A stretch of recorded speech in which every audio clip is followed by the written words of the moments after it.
সালাম, নমস্কার, নমবুদ্ধায়, শুভ সময় বন্ধুরা। আজকের আলোচনা ইসলামের পর্দা প্রথা নিয়ে। এটি খুবই গুরুত্বপূর্ণ একটি টপিক, কারণ একদা আমাদের পূর্বপুরুষরা নগ্ন ছিলেন, পরনের কাপড় ছিল না বা পরবার প্রয়োজনই অনুভব করতেন না তারা। সেই সময় তাদের কাছে বস্ত্রহীন থাকাটা দূষণীয় কোনো বিষয়ই ছিল না। তারপর ধীরে ধীরে সময়ের আবর্তন ও বিবর্তনে পৃথিবীতে সভ্যতা এলো, মানুষ ভাবতে শিখলো, উন্নত হতে শিখলো, নিত্য প্রয়োজনীয় জিনিস আবিষ্কার করতে শিখল এবং তারা নিজের কুৎসিত, নোংরা, দুর্গন্ধযুক্ত শরীর ঢেকে রাখার প্রয়োজনীয়তা অনুভব করলো। কুৎসিত, নোংরা, দুর্গন্ধযুক্ত বলা যথেষ্ট কারণ আছে, বেশি দূর তো যেতে হবে না। এই তো আজ থেকে 200-300 বছর আগেই কি শরীর পরিষ্কার করার সাবান, শ্যাম্পু, স্নো, পাউডার যাবৎ প্রসাধনীর কিছু ছিল না। আপনি কল্পনা করুন তো, আপনি 1 মাস সাবান দিয়ে গোসল করলেন না, শ্যাম্পু ব্যবহার করলেন না, তখন আপনার শরীর, চুল, গোপনাঙ্গের কি অবস্থা হবে? বিশেষ করে যখন মানুষ কাঁচা খাবার খেত কিংবা হালকা পুড়িয়ে পশু পাখির মাংস খেত, তখন তাদের অবস্থা কল্পনা করুন। না ছিল সাবান, শ্যাম্পু, না ছিল পারফিউম। চুলের যেমন নাজেহাল অবস্থা থাকতো, তেমনই থাকতো পুরো শরীর।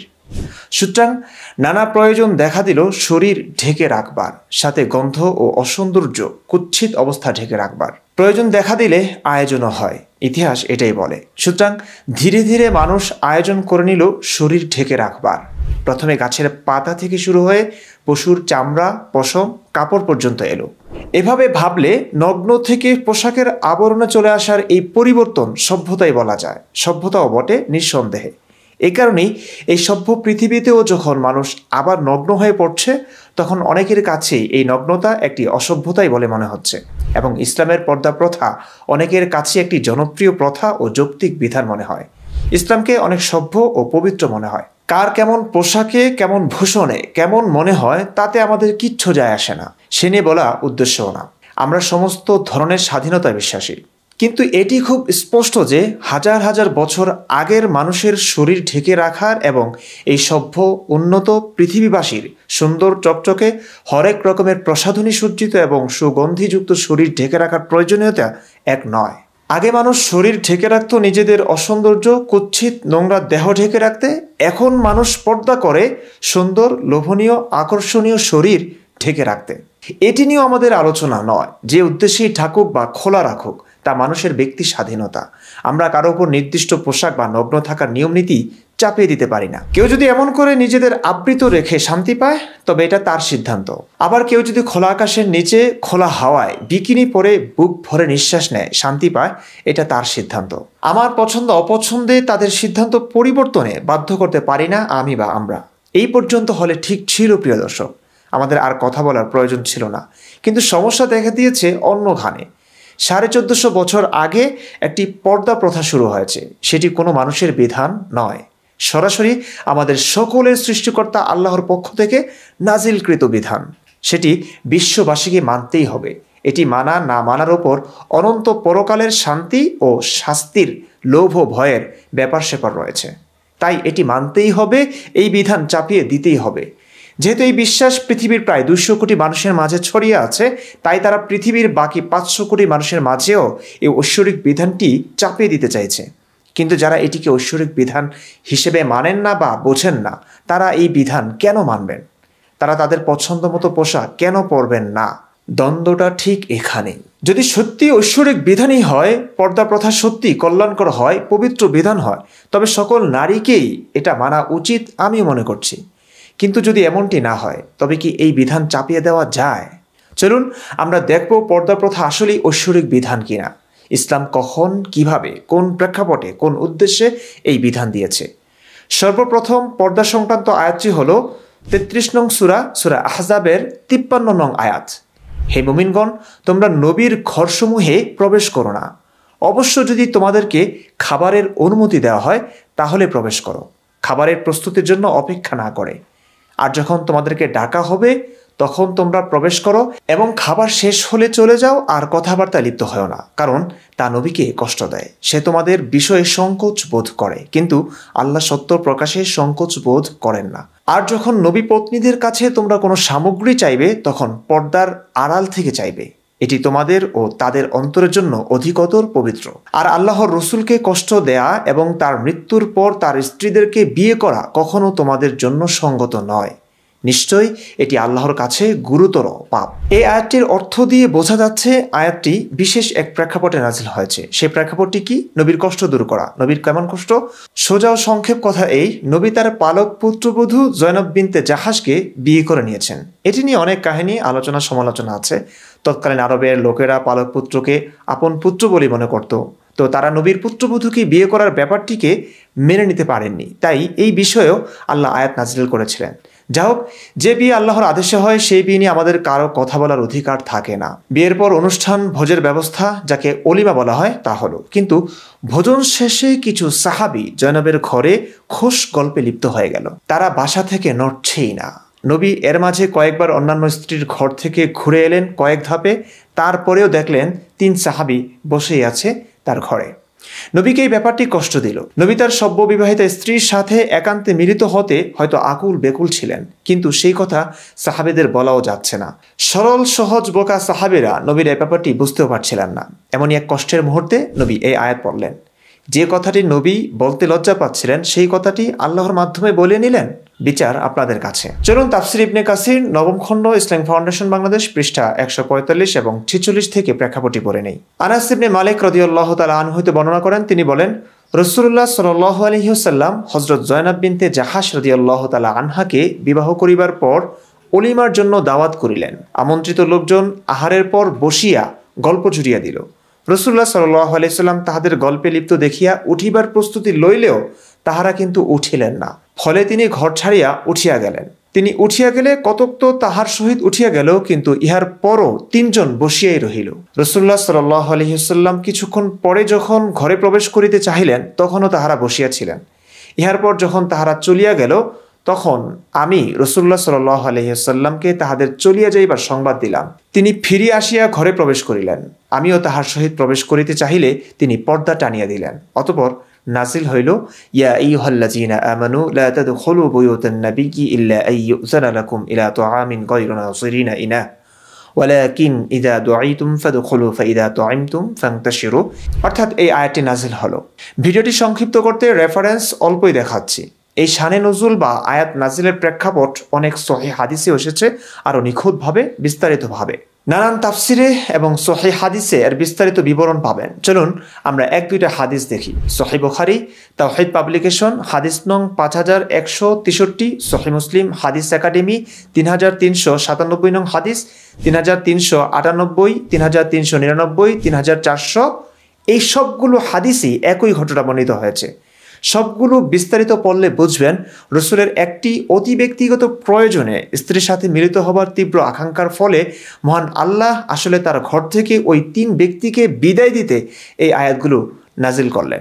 দর্শক, একটি আয়াতের প্রেক্ষাপট একটি ঘটনাই হয় না। অনেকগুলো প্রেক্ষাপট থাকে, অনেকগুলো কারণ থাকে, ঘটনার প্রয়োজন, অনুপ্রেরণা থাকে, যেগুলোর কারণে আয়াতটি নাজিল হয়। পর্দার বিধান নাজিল হওয়ার আরেকটি প্রেক্ষাপটও আছে। চলুন তাফসির ইবনে কাসির নবম খণ্ড, ইসলাম ফাউন্ডেশন, পৃষ্ঠা 145 থেকে দেখি।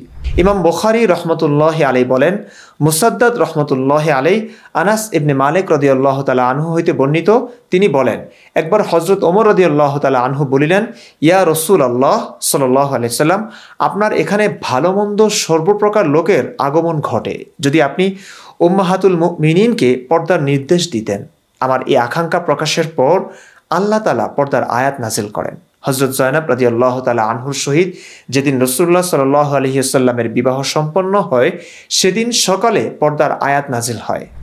চলুন বুখারীর একটি সহিহ হাদিস পড়ি। ওমর রাদিয়াল্লাহু তাআলা আনহু থেকে বর্ণিত, তিনি বলেন, আমি বললাম, ইয়া রাসূলুল্লাহ, আপনার কাছে ভালো ও মন্দ লোক আসে, আপনি যদি উম্মাহাতুল মুমিনিনদের ব্যাপারে পর্দার আদেশ দিতেন তবে ভালো হতো। তারপর আল্লাহ তাআলা পর্দার আয়াত নাজিল করেন। হ্যাঁ প্রিয় দর্শক, ওমর রাদিয়াল্লাহু তাআলা আনহু নবীর কাছে সুপারিশ করলেন পর্দার বিধান নাজিল করতে। নবী তখনও গুরুত্ব দিচ্ছিলেন না। ওমরও সভ্যভাবে চেষ্টা করে যখন পর্দার বিধান নাজিল করতে পারলেন না, তখন পর্দার বিধান নাজিলের তীব্র আকাঙ্ক্ষায় অসভ্যতা শুরু করলেন। তিনি এর জন্য নবীর স্ত্রীর সাথেই ইফটিজিং শুরু করলেন। আপনারা অনেকেই জানেন, নবীর যুগে টয়লেট ছিল না। নবীর স্ত্রীরা দিনের বেলায় প্রাকৃতিক প্রয়োজন সারতে পারতেন না। সারাদিন চেপে রাতের অন্ধকারে নিম্নভূমিতে বা খোলা ময়দানে গিয়ে প্রাকৃতিক প্রয়োজন সারতেন। রেফারেন্স দেখে নিতে পারেন। এক রাতে মিস্তাহ ইবনে উসাসার আম্মার সাথে জরুরি হাজত সারার জন্য আমি মদিনার বাইরে জঙ্গলের দিকে গেলাম। কারণ তখনকার দিনে দুর্গন্ধের কারণে ঘরবাড়িতে বাথরুম তৈরি করা হতো না। মহিলারা শুধু রাতের বেলায় হাজত, প্রস্রাব বা পায়খানা পূরণ করার জন্য বাইরে যেতেন। জি, তেমনি এক রাতে নবীর স্ত্রী সাউদা যখন প্রাকৃতিক প্রয়োজন সারতে বের হলেন, তখন ওমর কি করেছিলেন দেখুন সরাসরি সহিহ হাদিস থেকে। সহিহ বুখারী, ইসলামিক ফাউন্ডেশন, 5806 নং হাদিস। ওমর ইবনু খাত্তাব রাদিয়াল্লাহু তাআলা আনহু নবী সাল্লাল্লাহু আলাইহি ওয়াসাল্লামের নিকট প্রায়ই বলতেন যে আপনি আপনার সহধর্মিণীদের পর্দা করান, কিন্তু তিনি তা করেননি। নবী সাল্লাল্লাহু আলাইহি ওয়াসাল্লামের সহধর্মিণীগণ প্রাকৃতিক প্রয়োজনে রাতে মাঠের দিকে বেরিয়ে যেতেন। একবার সাউদা বিনতে জামআ রাদিয়াল্লাহু তাআলা আনহা বেরিয়ে গেলেন। তিনি ছিলেন লম্বাকৃতির মহিলা। ওমর রাদিয়াল্লাহু তাআলা আনহু মজলিসে উপস্থিত ছিলেন, তাই তিনি তাকে দেখে ফেললেন এবং পর্দার নির্দেশ নাজিল হওয়ার আগ্রহে বললেন, ওহে সাউদা, আমি আপনাকে চিনে ফেলেছি। অতঃপর আল্লাহ তাআলা পর্দার আয়াত নাজিল করেন। সহিহ মুসলিম থেকেও দেখি, সহিহ মুসলিম, ইসলামিক ফাউন্ডেশন বাংলাদেশ, 5484 নং হাদিস। আয়েশা রাদিয়াল্লাহু তাআলা আনহা থেকে বর্ণিত যে রাসূলুল্লাহ সাল্লাল্লাহু আলাইহি ওয়াসাল্লামের স্ত্রীগণ প্রকৃতির ডাকে সাড়া দেওয়ার সময় রাতের বেলা মানাসির দিকে বেরিয়ে যেতেন। আল মানাসি হলো প্রশস্ত ময়দান। ওদিকে ওমর ইবনে খাত্তাব রাদিয়াল্লাহু তাআলা আনহু রাসূলুল্লাহ সাল্লাল্লাহু আলাইহি ওয়াসাল্লামকে বলতেন, আপনার স্ত্রীগণের প্রতি পর্দা বিধান করুন, কিন্তু রাসূলুল্লাহ সাল্লাল্লাহু আলাইহি ওয়াসাল্লাম তা করেননি। কোন এক রাতে ঈশার সময় নবী সাল্লাল্লাহু আলাইহি ওয়াসাল্লামের সহধর্মিণী সাউদা বিনতে জামআ রাদিয়াল্লাহু তাআলা আনহা বের হলেন। তিনি ছিলেন দীর্ঘাঙ্গী মহিলা। ওমর রাদিয়াল্লাহু তাআলা আনহু তাকে ডাক দিয়ে বললেন, হে সাউদা, আমরা তোমাকে চিনে ফেলেছি। পর্দার বিধান নাজিল হওয়ার প্রতি প্রবল আকাঙ্ক্ষায় তিনি এরূপ করলেন। আয়েশা রাদিয়াল্লাহু তাআলা আনহা বললেন, তখন আল্লাহ তাআলা পর্দা বিধি নাজিল করলেন। এই হাদিসটি আরো স্পষ্ট ওমর রাদিয়াল্লাহু তাআলা আনহু আসলে কি উদ্দেশ্যে কেমন করে প্রিজিং করেছিলেন। আয়েশা রাদিয়াল্লাহু তাআলা আনহা থেকে বর্ণিত, তিনি বলেন, এক রাতে উম্মাহাতুল মুমিনিন সাউদা বিনতে জামআ রাদিয়াল্লাহু তাআলা আনহা কোনো কারণে বাইরে গেলেন। ওমর রাদিয়াল্লাহু তাআলা আনহু তাকে দেখে চিনে ফেললেন। তিনি বললেন, আল্লাহর কসম, হে সাউদা রাদিয়াল্লাহু তাআলা আনহা, তুমি নিজেকে আমাদের কাছ থেকে লুকাতে পারোনি। এতে তিনি নবী সাল্লাল্লাহু আলাইহি ওয়াসাল্লামের নিকট ফিরে গেলেন এবং উক্ত ঘটনা তার কাছে বললেন। এই হাদিসটি আরও স্পষ্ট। দেখুন ওমর কি বলেছিলেন। সহিহ মুসলিম, ইসলামিক ফাউন্ডেশন, 5482 নং হাদিস। তখন ওমর ইবনুল খাত্তাব রাদিয়াল্লাহু তাআলা আনহু তাকে দেখতে পেয়ে বললেন, হে সাউদা, আল্লাহর কসম, তুমি আমাদের কাছে লুকাতে পারবে না। ভেবে দেখো কেমন করে তুমি বের হচ্ছ। দর্শক, এমন বহু সহিহ হাদিস দ্বারা প্রমাণিত ওমর রাদিয়াল্লাহু তাআলা আনহু নবীর স্ত্রীদের খোলামেলা চলাফেরাটাকে পছন্দ করেননি। এটা সম্মানজনক মনে হয়নি তার কাছে। এই কারণে তিনি চাইছিলেন নবীর স্ত্রীরা এমনভাবে রাতের বেলা বের হোক যাতে তাদের কেউ চিনতে না পারে। সে কারণে তিনি বারংবার তাগাদা দিচ্ছিলেন নবীকে পর্দার ব্যবস্থা করতে। নবী গুরুত্ব দেননি। অবশেষে সামান্য ওমর নবীর স্ত্রীর সাথেই এই ইপটিজিং করলেন যাতে নবী গুরুত্ব দেন। নবী তারপরে খুব একটা গুরুত্ব দেননি। কেন দেননি? নবী হয়তো তার প্রয়োজন ছাড়া আয়াত নামাতেন না, বা আল্লাহ নবীর প্রয়োজন ছাড়া আয়াত নাজিল করতেন না। যা হোক, ওমরের এভাবে গুরুত্বারোপের সাথে সাথে নবীও যখন তার স্ত্রী জয়নবের সাথে মিলিত হতে পারছিলেন না ঘরে সাহাবেদের স্থির বসে থাকার কারণে, তখন আল্লাহ নবীর এই অস্বস্তি, স্ত্রী মিলন করতে না পারার অস্থিরতা ইত্যাদি প্রয়োজনে পর্দার বিধান নাজিল করে দিলেন। সুবহানাল্লাহ। পাশাপাশি কারো ঘরে অনুমতিবিহীন না যাওয়া, খাবারের জন্য ডাকা হলে যাওয়া, তবে বেশি দেরি না করা, গল্পে মেতে না ওঠা, নবীর স্ত্রীর কাছে কিছু চাইলে পর্দার আড়াল থেকে চাওয়া ইত্যাদি বিধান সম্বলিত দীর্ঘ আয়াতটি নাজিল করে দিলেন। দর্শক, রাসূলুল্লাহ সাল্লাল্লাহু আলাইহি ওয়াসাল্লামের সহিত হযরত জয়নাব রাদিয়াল্লাহু তাআলা আনহুর বিবাহ খোদ আল্লাহ তাআলাই সম্পাদিত করিয়াছিলেন। কাতাদা ও ওয়াকিদির বর্ণনা মতে এই ঘটনা ঘটিয়াছিল জিলকদ মাসে ৫ম হিজরি সনে। তার মানে পর্দা সংক্রান্ত এই আয়াত নাজিল হয়েছে ৫ম হিজরিতে। এবার চলুন আমরা একটা হিসাব মেলানোর চেষ্টা করি। নবী ৪০ বছর পর নিজেকে নবী দাবি করে মক্কায় ১৩ বছর এবং মদিনায় ১০ বছর নবীগিরি করে অবশেষে মারা যান ৬৩ বছর বয়সে। মক্কায় ১৩ বছর গেল, পর্দার প্রয়োজন মনে করলেন না মহাবিশ্বের আল্লাহ পাক। মদিনায় হিজরতের পর ৫ বছর পর্যন্ত আল্লাহ চুপ ছিলেন, নীরব ছিলেন, পর্দার বিধান নাজিল করলেন না তখনও। মক্কার ১৩, মদিনার ৫, মোট ১৮ বছর পর আল্লাহ পর্দার বিধানের গুরুত্ব অনুভব করলেন, তাও ওমরের পীড়াপিড়িতে এবং নবীর পালক পুত্রবধূর সঙ্গে দ্রুত মিলিত হবার তাড়নায়। প্রেক্ষাপটটি বুঝলে খটকাই না, ঝটকাও লাগে প্রিয় দর্শক। যা হোক, যে কারণেই হোক, পৃথিবীর ইতিহাসে পর্দা নামক একটি প্রথা চালু হয়ে গেল। এটার উদ্দেশ্য, ধরন, পন্থা সবকিছুই ধীরে ধীরে নাজিল হবে, এটাই স্বাভাবিক। চলুন পর্দার উদ্দেশ্য কি ছিল পবিত্র কোরআন এবং তাফসীর থেকে জেনে নেই। দর্শক, অনেকগুলো আয়াত আছে পর্দার এবং এক একটি আয়াত এক এক প্রেক্ষাপটে নাজিল হয়েছে। সবগুলো এক ভিডিওতে আলোচনা করতে গেলে ভিডিওটি অতি দীর্ঘ হয়ে যাবে, তাই আমরা পর্দার মূল উদ্দেশ্যটি নিয়েই কথা বলবো আজকে। চলুন সূরা আহজাব আয়াত নং 59 পড়ি। ইয়া আইয়ুহান নাবিয়্যু কুল লিআজওয়াজিকা ওয়া বানাতিকা ওয়া নিসাইল মুমিনিনা ইউদিনিনা আলাইহিন্না মিন জালাবিবিহিন্না যালিকা আদনা আন ইউরাফনা ফালা ইউযাইন ওয়া কানা আল্লাহু গফুরুর রহিমা। হে নবী, তুমি তোমার স্ত্রীদেরকে, তোমার কন্যাদেরকে আর মুমিনদের নারীদেরকে বলে দাও তারা যেন তাদের চাদরের কিছু অংশ নিজেদের ওপর টেনে দেয় যখন তারা বাড়ির বাইরে যায়।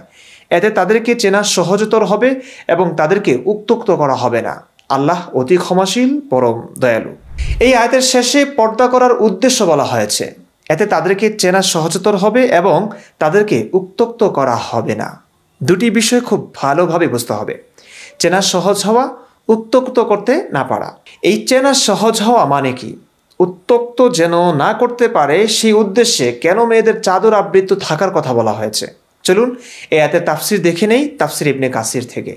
তাফসির ইবনে কাসির, নবম খণ্ড, ইসলাম ফাউন্ডেশন বাংলাদেশ, পৃষ্ঠা 187। হযরত সুফিয়ান সাউরি রহমতুল্লাহ আলাইহি হইতে বর্ণিত, তিনি বলেন, ইসলামী রাষ্ট্রের অধীনস্থ অমুসলিম নারীদের লজ্জার প্রতি দৃষ্টি দান নাজায়েজ নহে। শুধু ফিতনার আশঙ্কায় ইহা হইতে নিষেধ করা হইয়াছে, তাহার সম্মানার্থে নহে। তিনি বলেন, আয়াতে ওয়ানিসাইল মুমিনিনা অর্থাৎ মুমিনদের নারীর উল্লেখ করা হইয়াছে। যালিকা আদনা আন ইউরাফনা, ইহা তাহাদের চিনিবার জন্য সহজতর উপায়, ফলে তাহাদিগকে উত্ত্যক্ত করা হইবে না। অর্থাৎ তাহারা যখন চাদর আবৃত হইবে তখন ইহা বোঝা সহজতর হইবে যে তাহারা আজাদ বা স্বাধীন মহিলা, বান্দি নহে আর চরিত্রহীনাও নহে। আজাদ বা স্বাধীন মহিলাদের চিনে তাদের উত্ত্যক্ত যেন না করা যায় সেই ব্যবস্থা করতে কেন তাদের চাদর আবৃত হয়ে থাকতে হবে? আর যারা দাসী বা পরাধীনা তাদের ব্যাপারে হুকুম কি? তারা কি নারী নয়? তাদের কি সম্মান নেই? তাদের কি যে কেউ ভোগ করতে পারবে? যে কেউ তাদের উপর ঝাঁপিয়ে পড়তে পারবে? চলুন তাফসির থেকেই উত্তর খুঁজি। আল্লামা সুদ্দি রহমতুল্লাহ আলাই বলেন, এই আয়াতের শানে নুজুল হইল এই যে মদিনায় কিছু ফাসেক লোক বাস করিত। রাত্রের অন্ধকার হইতেই তাহারা মদিনার পথে বাহির হইয়া পড়িত এবং মহিলাদের পিছু করিত। মদিনার বাড়িঘর ছিল সংকীর্ণ। রাত্র হইলেই মহিলারা প্রয়োজন সারিতে পথে বাহির হইত। ফাসিকও স্বীয় কামনা পূর্ণ করিত। কিন্তু যখন তাহারা কোনো মহিলাকে চাদর আবৃত দেখিত, তাহারা এই কথা মনে করিত সে আজাদ মহিলা, তাহার পিছু করিতে বিরত থাকিত। কিন্তু কোনো মহিলাকে চাদর আবৃত না দেখিলে তাহারা তাহাকে বান্দি বলিয়া তাহার ওপর কুদিয়া পড়িত। দর্শক, বান্দি বা দাসী দেখলেই দুষ্ট লোকেরা কুদিয়া পড়িত বা ঝাঁপিয়ে পড়ত। এই বান্দিদের উপর ঝাঁপিয়ে পড়ার অধিকার কি তাদের আছে? আল্লাহ এই নারীদের জন্য কোনো ব্যবস্থা করেছেন কি? নাকি আল্লাহ এই পর্দা প্রথা শুধু স্বাধীনা নারীদের চেনার জন্যই দিয়েছেন, নারী জাতির সম্মানের জন্য নয়? চলুন তাফসিরে মাঝহারি থেকে এই আয়াতের তাফসির দেখে নেই। তাফসিরে মাঝহারি, অষ্টম খণ্ড, পৃষ্ঠা 391 দেখি। এই আয়াতে তাফসির করতে গিয়ে হজরত ইবনে আব্বাস ও হজরত আবু ওবায়দা বলেন, মুসলিম রমণীকুল যেন মাথা ও চেহারা চাদর দ্বারা আবৃত করে নেয়, যাতে করে বোঝা যায় যে তারা স্বাধীনা। জি, স্বাধীনা নারীদের দাসী বা বাদীদের থেকে পৃথক করার উদ্দেশ্যেই পর্দার বিধান নাজিল হয়েছিল। চলুন পৃষ্ঠা 392 দেখি। মাসআলা, আলেমগণের ঐকমত্য এই যে এই আয়াতের বিধান প্রযোজ্য কেবল স্বাধীনা রমণীদের জন্য, আর মুকাতিব, মুদাব্বির, উম্মে ওয়ালাদ ইত্যাদি প্রকারের সকল কৃতদাসীর জন্য বিধান হচ্ছে তারা তাদের মাথা, মুখমণ্ডল, হাতের পাঞ্জা ও পা অনাবৃত রাখতে পারবে। ইমাম মালিক, ইমাম শাফিঈ ও ইমাম আহমদ বলেন, কৃতদাসীদেরকেও পুরুষের মতো নাভি থেকে উরুদেশ পর্যন্ত আবৃত রাখা ওয়াজিব। ইমাম আবু হানিফা বলেন, কৃতদাসীদের জন্য পিঠ ও পেট আবৃত রাখা ওয়াজিব। শাফিঈ মতাবলম্বীগণ বলেন, কৃতদাসীদের বিধানও স্বাধীনা রমণীদের মতো। কৃতদাসীদের মাথা, পা ও হাতের পাঞ্জা কেবল অবশ্য আবরণীয় অঙ্গ নয়। বুখারী ও মুসলিমের বর্ণনায় এসেছে, রসুল সাল্লাল্লাহু আলাইহি ওয়াসাল্লাম যখন হযরত সাফিয়াকে গ্রহণ করলেন তখন সাহাবীগণ বলাবলি শুরু করলেন, যদি রসুল সাল্লাল্লাহু আলাইহি ওয়াসাল্লাম তাকে পর্দা করান তবে বুঝতে হবে তিনি তার সহধর্মিণী, আর যদি তা না করান তবে বুঝতে হবে তিনি উম্মে ওয়ালাদ বা কৃতদাসী বিশেষ। এই হাদিসের দ্বারা প্রমাণিত হয় যে স্বাধীনা ও কৃতদাসীর বিধান পৃথক। হযরত আনাস বলেছেন, একবার এক কৃতদাসী স্বাধীনাগণের মতো পর্দা করে বাইরে বের হলো। রসুল সাল্লাল্লাহু আলাইহি ওয়াসাল্লাম ছড়ি নিয়ে তার সামনে গিয়ে বললেন, হতভাগিনী, স্বাধীনতার মতো কষ্টদায়ক আমলকে গ্রহণ করেছো কেন? দর্শক, দাসীরা পর্দা করে বের হলেও দয়াল নবী হাতে ছুরি নিয়ে হয়তো মার না দিয়ে আদর করেই বলতেন, স্বাধীনতার মতো কষ্টদায়ক আমল গ্রহণ করছো কেন? বোঝা যায় পর্দা প্রথা কষ্টকর হলেও এটি কে স্বাধীনা আর কে দাসী তা পৃথক করার জন্যই দেওয়া হয়েছে। চলুন মারিফুল কোরআন থেকে দেখে নেই এই আয়াতের তাফসিরে মারিফুল কোরআন খণ্ড 7 পৃষ্ঠা 221 থেকে 222। দাসীদের জন্য মাথা আদতে সতরের অন্তর্ভুক্ত নয় এবং মুখমণ্ডল খোলার ব্যাপারে তারা স্বাধীন নারীদের অপেক্ষা অধিক সুবিধা প্রাপ্তা। এর কারণ এই যে তারা প্রভুর আদেশ পালনে নিয়োজিত থাকে, তাই কাজকর্মের জন্য তাদের বাইরে যাওয়ার এবং মুখমণ্ডল খোলার প্রয়োজন বেশি। সুতরাং নারীরা এরূপ বাইরে যেতে বাধ্য নয়। দুষ্ট লোকেরা স্বাধীন নারীদেরকে তাদের পারিবারিক প্রতিপত্তি ও শক্তির কারণে উত্ত্যক্ত করার সাহস করত না, তারা কেবল দাসীদেরকেই উত্ত্যক্ত করত। মাঝে মাঝে দাসী ভ্রমে স্বাধীন নারীদেরকেও উত্ত্যক্ত করা হতো। তাই আলোচ্য আয়াত স্বাধীন নারীদেরকে দাসীদের থেকে স্বতন্ত্র করার জন্য এবং তাদের মাথা ও ঘাড় সতরের অন্তর্ভুক্ত হওয়ার জন্য নবীপত্নী, কন্যা ও সাধারণ মুসলমানদের স্ত্রীদেরকে আদেশ দিয়েছে। তারা যেন লম্বা চাদরে আবৃত হয়ে বের হয়। চাদরটি মাথার কিছু নিচে মুখমণ্ডলের উপর লটকিয়ে নেবে, যাকে ঘোমটা দেওয়া বলা হয়। এই আদেশের কারণে শরীয়তসম্মত পর্দার আদেশও পালিত হয়ে যাবে এবং খুব সহজে দুষ্ট লোকদের কবল থেকে হেফাজত হয়ে যাবে। এখানেও স্পষ্ট হলো পর্দা প্রথা আসলে একটি অসুবিধাই, তবু দুষ্ট লোকের অনিষ্ট থেকে বাঁচার জন্য এই অসুবিধা বা ঝামেলার কাজটি করতে হয় স্বাধীনা নারীদের। দাসীরা কিন্তু এই দিক দিয়ে সুবিধাপ্রাপ্তা, তাদের এত পর্দা করতে হয় না, ঝামেলা করতে হয় না। তাদের হাত, পা, মাথা, মুখ, বুক সবই খোলা রাখা যায়, সেদিকে তাকানো যায়। এমনকি তারা স্বাধীনা নারীদের মতো পর্দা করেও যে নিজেদের দুষ্ট লোকদের উত্তক্তি থেকে বাঁচানোর চেষ্টা করবেন, সেই সুযোগও দিলেন না আমাদের নবী এবং তার সাহাবী ওমর। দাসীরা স্বাধীনতার মতো পর্দা করে বের হলে নবী যে ছুরি নিয়ে তাদের শাসাতেন, সেটি তো তাফসিরে মাঝারি থেকে দেখলেনি। এখন দেখুন ওমরের কর্মকাণ্ড কি ছিল। তিনি দাসী মহিলারা পর্দা করলে মারতেন, তিরস্কার করতেন। চলুন আশরাফুল হিদায়া ইসলামিয়া কুতুবখানা 9ম খণ্ড পৃষ্ঠা 615 থেকে দেখে নেই। হযরত ওমর রাদিয়াল্লাহু তাআলা আনহু কোনো দাসীকে দেহ ও মাথা আবৃত অবস্থায় দেখলে দুররা মারতেন এবং বলতেন, হে দাফার, তোমরা ওড়না ফেলো, তুমি কি স্বাধীনা মেয়েদের মতো হতে চাও? কেন মারতেন প্রিয় দর্শক সেটিও জানলেন। এই পৃষ্ঠা থেকে আরও একটু পড়ুন। পুরুষের জন্য তার মাহরাম মহিলার শরীরের যতটুকু অংশ দেখা জায়েজ, অন্যের মালিকানাধীন দাসীর এতটুকু অংশ দেখা জায়েজ। উল্লেখ্য যে মাহরাম মহিলার হাত, পা, বাহু, পায়ের নলা, বুক, চুল, গলা দেখা জায়েজ। সুতরাং একজন দাসীরও এই পরিমাণ দেখা জায়েজ। হযরত ওমর রাদিয়াল্লাহু তাআলা আনহু রাস্তাঘাটে কোনো দাসীকে দেহ মাথা ঢাকা অবস্থায় দেখলে ধমকাতেন ও দুররা মারতেন এবং বলতেন, অর্থাৎ হে দাফার, তোমরা ওড়না ফেলো, তুমি কি স্বাধীনা মেয়েদের সাদৃশ্য অবলম্বন করছো? হযরত ওমরের পর্দা করলে দাসী পেটানোর কথা তাফসিরেও আছে প্রিয় দর্শক। চলুন তাফসিরে মাঝারি থেকে দেখি। 9ম খণ্ড পৃষ্ঠা 567।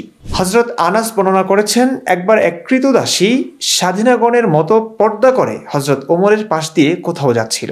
হযরত ওমর তার পর্দা উন্মোচন করলেন, বললেন, হতভাগিনী, মুক্ত রমণীদের মতো পর্দা করেছো কেন?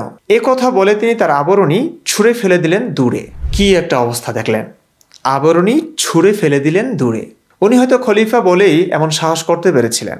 আর আপনারা এই ভাইকে নিশ্চয়ই চিনেন, যিনি এক মহিলাকে শুধু ওড়না না পরায় বলেছিলেন, ওড়নাটা পরে নিন। এত ভদ্র আমাদের এই ভাই। এ কারণেই তার ভদ্রতার প্রমাণ পরবর্তীতে তিনি ক্যামেরার সামনে দিয়েছিলেন, বলেছিলেন, আমি আমার ওনাটা এখানে ছিলাম, নামায় আমি তো বলি না যে আপনার দুধটা কত বড় বড়, এমন ভাবে কোনো গালিতে বলি নাই। দর্শক, যা হোক, কে দাসী কে স্বাধীনা এই তর্কে যাব না এই ভিডিওতে। আমি শুধু জানি এই পৃথিবীতে জন্মানো প্রতিটি মানুষই স্বাধীন, নারী হোক বা পুরুষ। তবু ইসলাম নারীকে দাসী বানিয়েছে। অমুসলিমদের সাথে যুদ্ধ করে তাদের মা বোনদের দাসী বানিয়েছে ইসলাম। সেই দাসীরাও আমার দৃষ্টিতে নারী। কিন্তু রসুল বা ওমর রাদিয়াল্লাহু তাআলা আনহু দাসীদের কেন পর্দা করতে দিতেন না, সেটি এতক্ষণে বুঝে গেছেন নিশ্চয়ই। আশা করি এটি বুঝলে পর্দা প্রথার প্রেক্ষাপটটিও নিশ্চয়ই বুঝেছেন। কোথাও নারী জাতির প্রতি সম্মানের এক ফোঁটা সম্পর্ক নেই এই পর্দা সম্পর্কিত বিধানে, যেমনটা অনেক মুসলিম মা বোন ভেবে থাকেন এবং অনেক নন মুসলিম মা বোনরাও ভেবে থাকেন।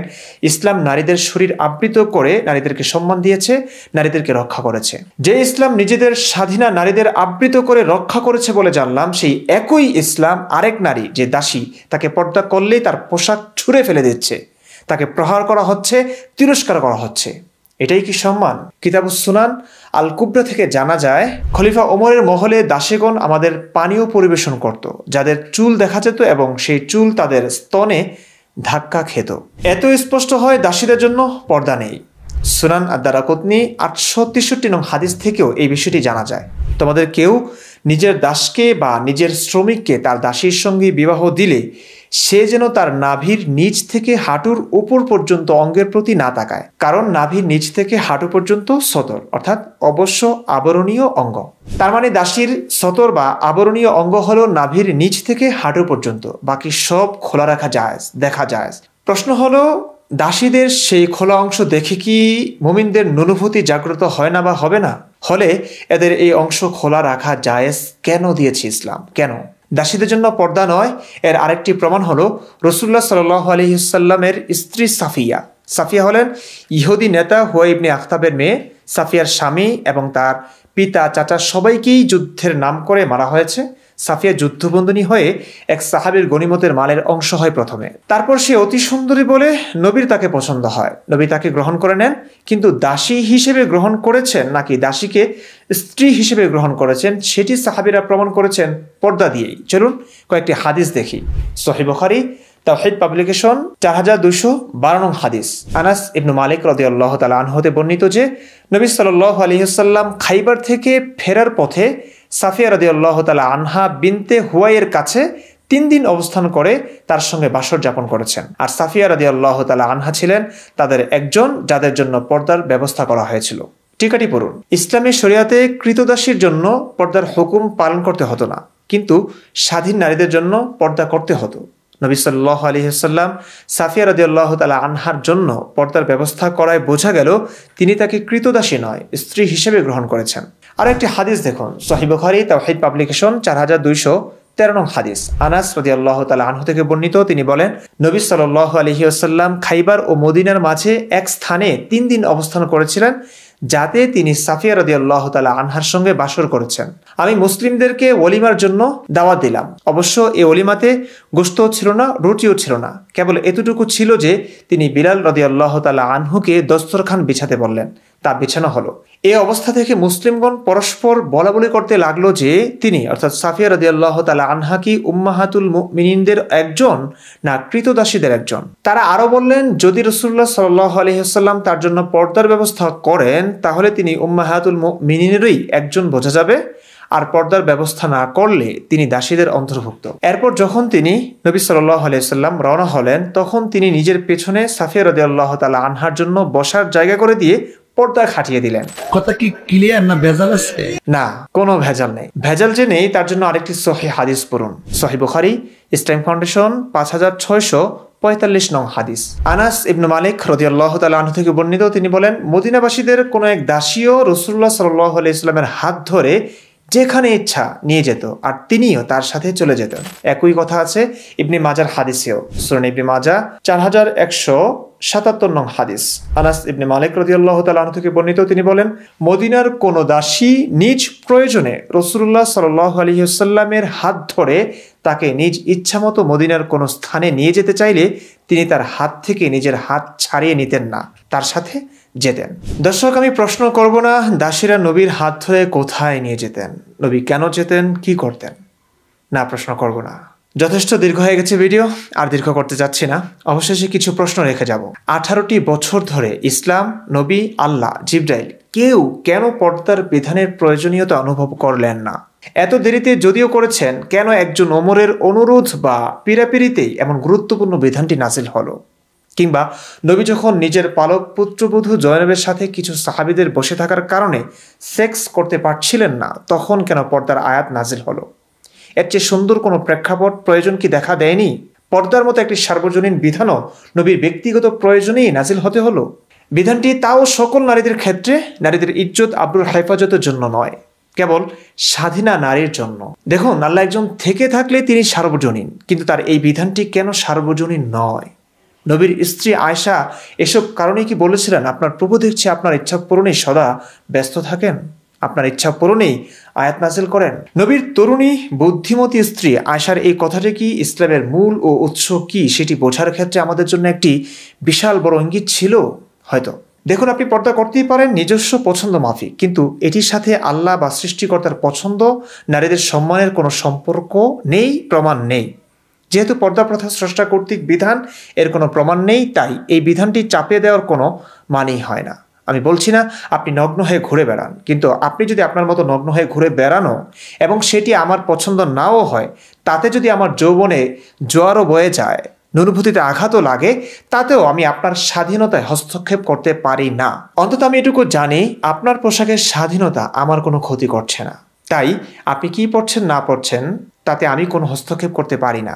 বিশেষ করে কোরআন, হাদিস এবং ইসলাম দিয়ে তো মোটেই না, কারণ প্রেক্ষাপট তো জানলেনই।